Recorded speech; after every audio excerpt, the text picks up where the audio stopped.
Are you scared of pressing big weights? Well, maybe you should be.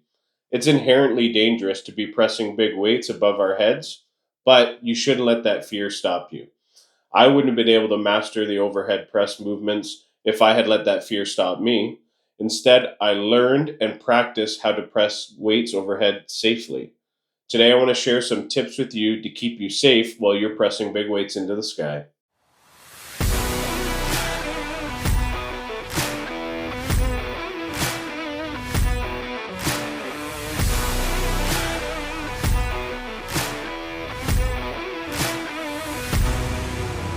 Safety tip one: keep the area clear of people, equipment, and tripping hazards. Now, anyone or anything in the path of a failed lift is likely to get struck and they're going to get hurt. Equipment can be replaced, but people cannot. Likewise, if there's any equipment laying around that becomes a tripping hazard, it might prevent you from moving your body to a safe location to avoid a falling object. So please just take a second, look around, especially behind you before you start a lift, and make sure no one or anything is around and everyone is safe. Safety tip two: keep your hands on the implement at all times. I know this sounds like an amusement park announcement, but this one is very important because if you don't remain in contact with the bar or the implement that you're pressing, you cannot dictate which direction it will go. When you fail a lift, if you're holding on to it, you're able to move that implement away from you or away from objects or other people. The minute you let go of the bar, gravity takes over, the bar comes moving downward in the direction that it was already traveling, and you'll be unable to change that direction. Now, there are times when you need to take your hands off of the bar during a lift.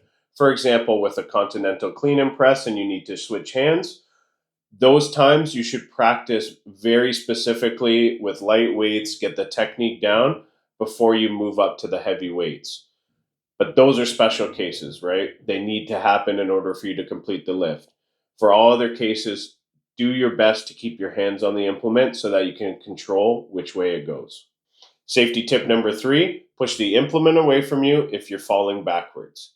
Now, if you followed safety tip number two, this one will be easy because your hands are on the implement and you're able to move it even if you're falling backwards.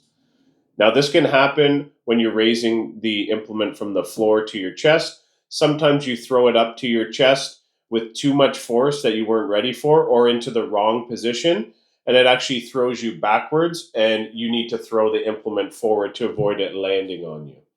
The other time this can occur is when going from your chest to arm's length. What happens is if you throw the bar sometimes too far back or sometimes too far in front, your body compensates by leaning backwards. Sometimes you lean too far and you start to fall backwards. Same thing, you can throw the bar away from you if you're falling backwards in that position. And if you followed safety tip number one, no one will be in front of you and everything will land safely on the ground. Safety tip number four: run forward if the implement falls backwards. Sometimes what happens when we're pressing from our chest to overhead is we press the implement too far backwards, or when we get to the top, we have some instability and the implement drifts backwards. In either case, you're likely not going to have the strength to pull the implement back over your head. The safest thing you can do is let go of the implement and move your body forward. And when I say run, I mean run. Get out of the way. Gravity acts fast, and it doesn't take very long for that implement to come crashing down on you. So you want to be nowhere in the area. Let the bar go, run forward. Safety tip number five, and this is probably the most important one: practice failing the lift. Now, the lift can fail at many different positions, right? There's some more common ones where you're going to fail, but regardless, you need to practice all of them. Take a bar, take your implement very light, and practice failing as safely as possible. Practice failing on the clean portion of the clean and press, maybe midway up, maybe when it gets to your chest. Simulate that you didn't get the bar or the implement to the right position. What do? Similarly, practice failing on the press. Practice failing where it falls out in front of you. Practice failing where it falls behind you. Again, use very light weight. Just like you would practice the technique of the lift, you're practicing the technique of failing the lift.